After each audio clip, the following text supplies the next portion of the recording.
In the name of God, the most compassionate, the merciful. Hello, everybody. I'm Dr. Tahir Ali Zamir, the Assistant Professor of Anatomical Sciences from Hamadan University of Medical Sciences. And in this presentation, I want to continue about the details of anatomy of digestive system. For speaking about the remaining parts of digestive tract, at first you must know about the regions of abdominal part. In the abdominal regions, we have 9 portions, which these portions is made by 2 perpendicular lines and 2 horizontal lines. The perpendicular lines are the lines which pass from the midpoint of the clavicle bone, so we call them midclavicular planes or lines. And the horizontal planes or horizontal lines are the lines or are the planes which passes from 2 different portions. The lines above is passed from the lower portion or lower margin of costal margin in T12, so we call it subcostal plane. And lower line is passed from the tubercle, between 2 tubercle of iliac crest, so we call it intertubercular plane. In some references, instead of subcostal plane, there is another plane which we call it transpyloric plane or transpyloric line. It is lower than subcostal plane a bit, and it passes from a line in a level of L1. I mean the level of pylor, because pylor is in the same level of the L1, so it passes from the level of L1. But it no matter, without considering these differences, they're the same, with no matter it is subcostal plane or transpyloric plane. In the superior plane, in the inferior plane, we see the intertubercular plane. So after that, we can divide this part, or we can divide the abdominal region in 9 part or 9 region, and we call them like these that I tell you. In the 3 regions in superior part, or in the above, from right to left, we can see the right hypochondriac region, epigastric, because it's near the stomach and the location of stomach is here, and after that we can see left hypochondriac. In the middle portion, I mean the 3 region in middle one is from right to left is right lumbar or right flank. It is also correct. Umbilical and left lumbar. And the last 3 portion in the below, from right to left, are right iliac or right groin. It is also true, right groin or right iliac, hypogastric, and left iliac or left groin. Maybe you ask yourself why this region name is hypogastric. Why gastric? I answer you that in some persons, in somebody's, the gastric or the stomach, I mean, maybe stretch and becomes near to umbilical and of course below it, because in the this region there isn't any part of the stomach here. So and we can say absolutely it is true that there isn't any part of stomach here. Of course, maybe in some cases some variants exist, but I say usually for this fact, so we call it hypogastric. So by this reason, I mean by the factor of stomach, we divide and call and name these two regions epigastric and hypogastric. Epi means above, epi means above and near, and hypo means below. Okay. After now knowing about the name, let's start by the muscle, and it is diaphragm. The diaphragm is a muscle which separates the thorax from abdomen. Its attachment is some parts. It has three parts. One of them is costal regions. It attached attached to R7 to R12 in the lateral here. And some attachments for the diaphragm is to the lumbar vertebra, and it is from L1 to L3. And of course some attachments to the sternum exist, and in some cases in upper portion of the diaphragm it is taking place. But finally all the fibers, all the muscle fibers of the diaphragm goes toward the center of this muscle, and they gathered and terminates. So the end of this muscle just it is like a fibrous part, and there isn't any skeletal structure for insertion of this muscle. By this fact, because there isn't any bony structure for the insertion of this muscle, so it is very flexible, and it has many free of degree for contraction and going upward and downward during the inspiration and breath. But because diaphragm is like a plane,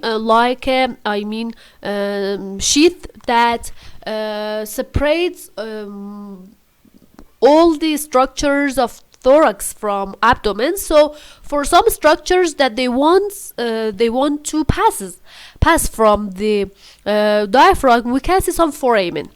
Some foramens exist in the diaphragm, and because the diaphragm is like a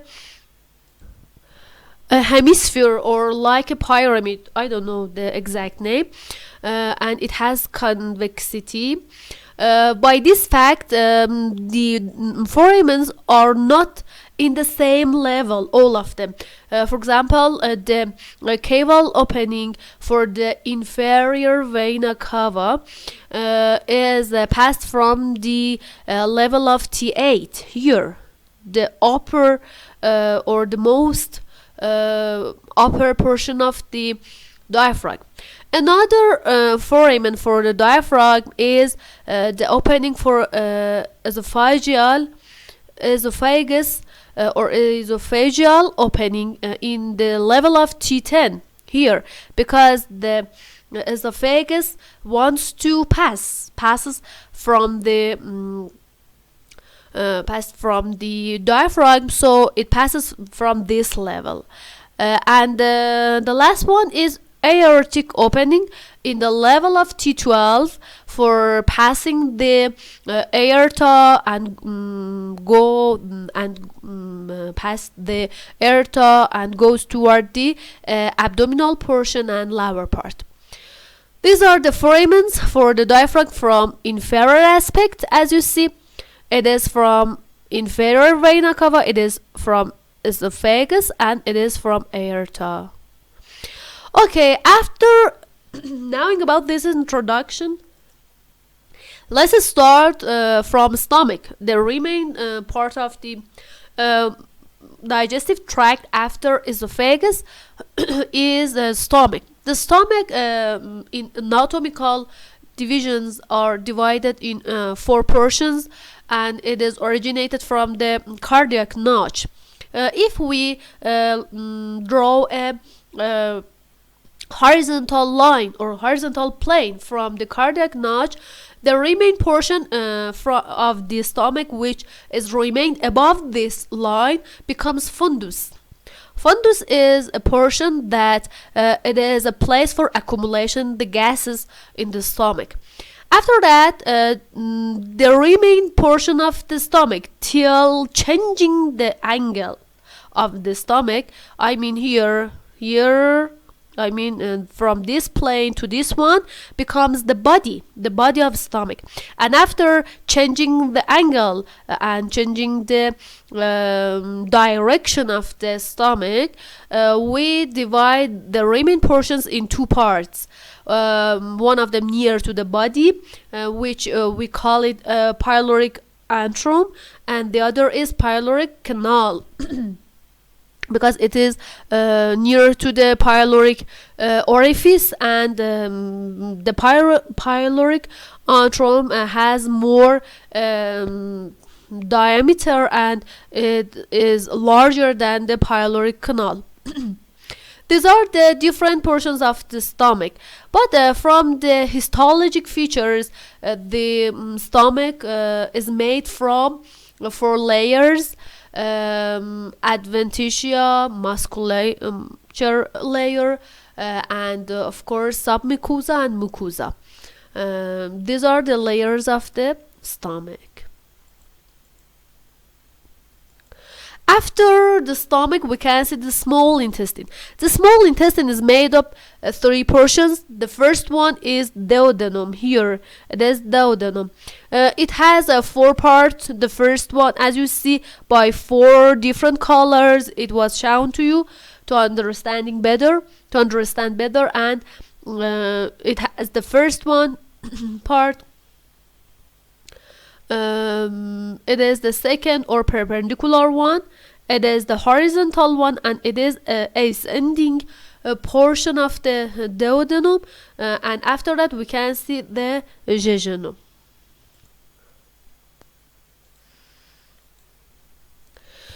The second part is jejunum. It is the second part. There isn't any limitation between the jejunum and ileum, the last one, but we can say in the last portion of the small intestine, folds are perpendicular, and the jejunum has horizontal fold, just this. But in the microscopic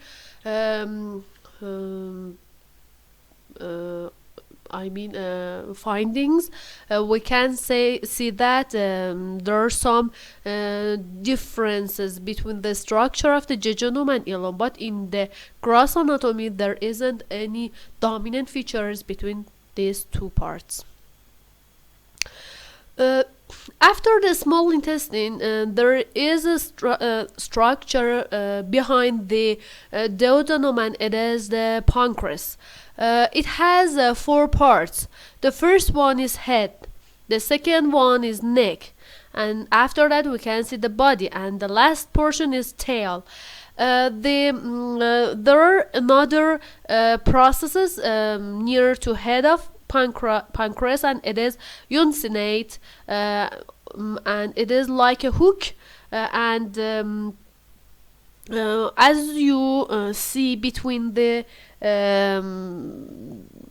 remain part of the pancreas and uncinate, there is a pathway for artery and veins of superior mesenteric.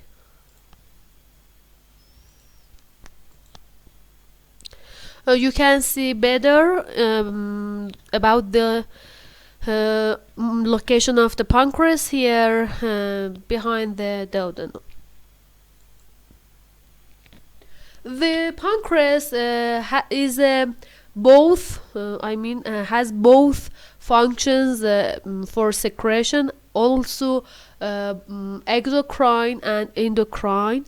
secretion, but in the part of exocrine of the pancreas has some contents which secrete them toward the second part or perpendicular part of the duodenum, as you see here. And they're the same orifice with the bile duct, as you see here, and it is the water ampulla here, and by this part the contents of the pancreas spontaneously by the contents of the bile duct, I mean the bile, goes toward the second portion or second part of the duodenum. It is the pathway of the bile duct and the procedure of growing or becoming adult of the bile duct. Maturation, I mean. Maturation of the bile duct from the bile hepatic ducts and cystic ducts.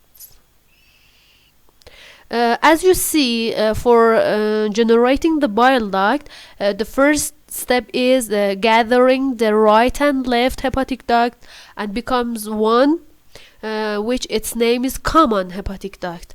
By attachment, by attaching the common hepatic duct to cystic ducts, it becomes bile duct, and this maturation taking place, and after that the bile duct attached to the main pancreatic ducts, and after that they secrete their contents to second portion of the duodenum. Another gland in the digestive system which attached to the digestive tract is liver. The liver has 4 lobes. The greatest one is right lobe, and in addition to right lobe we can see the left lobe and 2 lobes which are visible from the posterior inferior side of the liver, here and here. The inferior one is the quadrate lobe, and the lobe which is located above the quadrate lobe is caudate lobe. Naming these lobes is on the basis of their shape. So by this fact they are named like this. I say to my students that if we have an oblique section in an egg, we can have a good concept and features, figure, I mean, if we want to understand the shape of the liver, it is very easy. Just imagine an egg and you want to cut it in an oblique section. When you do it, the surface that becomes flat, it is like this one, the surface of inferior posterior, but the surface of the liver, this part, which it has a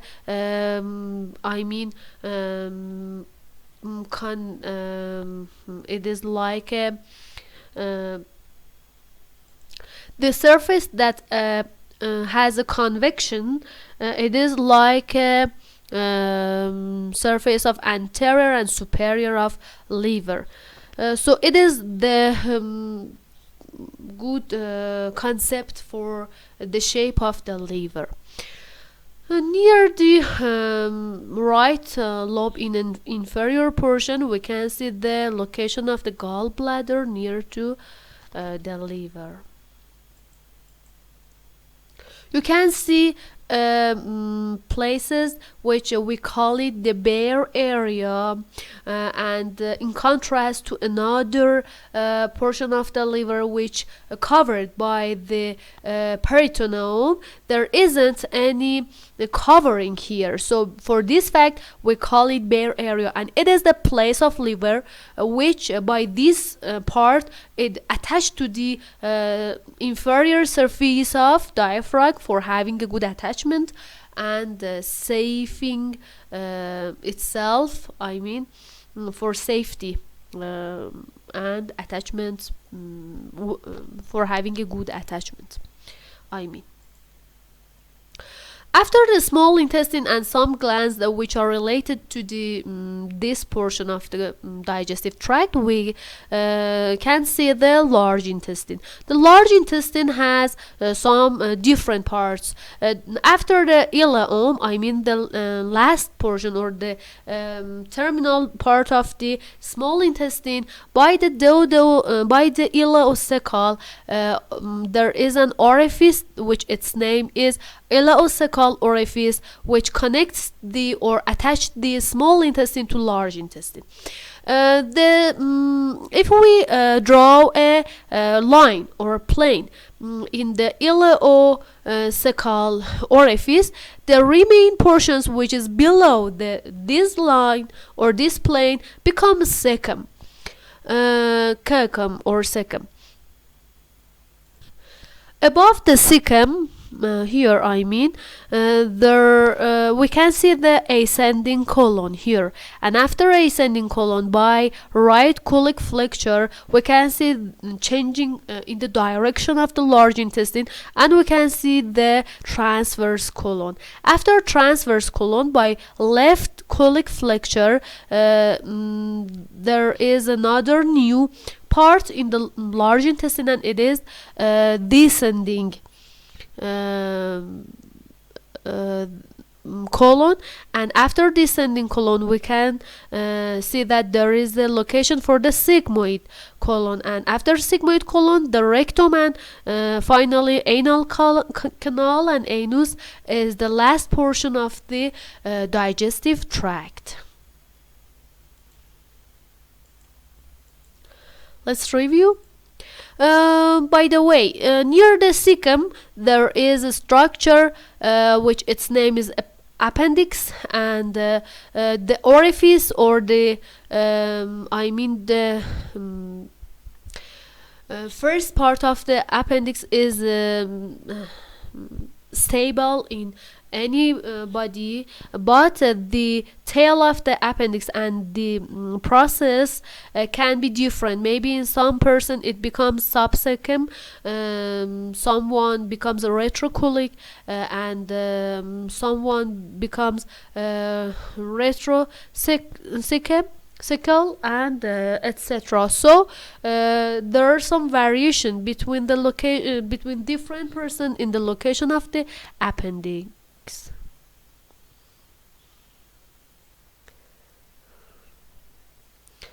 So these are the parts of the large intestine. As I said, there is a ileocecal orifice. Below this part or this portion, we can see the location of the cecum and the appendix.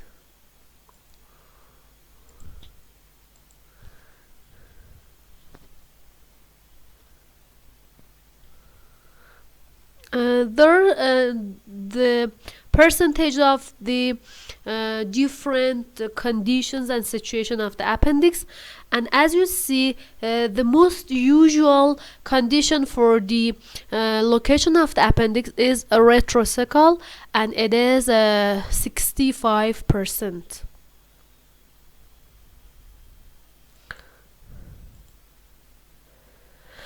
And the last note is about the peritoneum, the layer which covers the organs of the digestive system. There are some notes about this. As you see, the different organs of the digestive system are covered by the layer which we call it peritoneum. The peritoneum has two layers, the parietal and visceral. The parietal layer is attached to the wall of the abdominal part, from anterior to posterior, but the visceral layer as you can understand from its name, it attaches to the different organs which exist in the peritoneum. Some organs in the digestive system are intraperitoneal, someone is retroperitoneal, someone is intraperitoneal. So the location of different organs can be different, but these are the details of the digestive system that if you want to study, you can, if you want to know, you can study more. Also, there are some sacs. One of them is greater, and as you see by the purple color, it is the greater sac, and the next one here also it is shown by the purple color too. It is the lesser sac. There's an orifice. There an orifice which connects the lesser sac to the greater sac, which we call it Winslow foramen. Okay.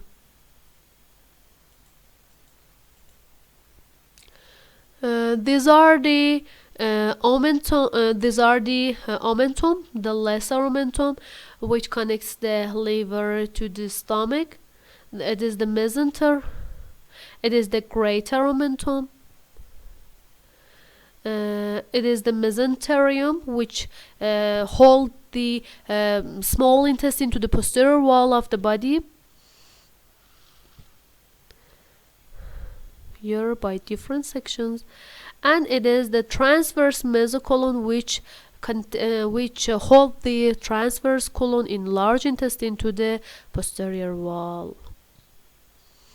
Of course, in the sigmoid part, we can see a meso for holding the sigmoid portion of the large intestine. Thank you. Goodbye.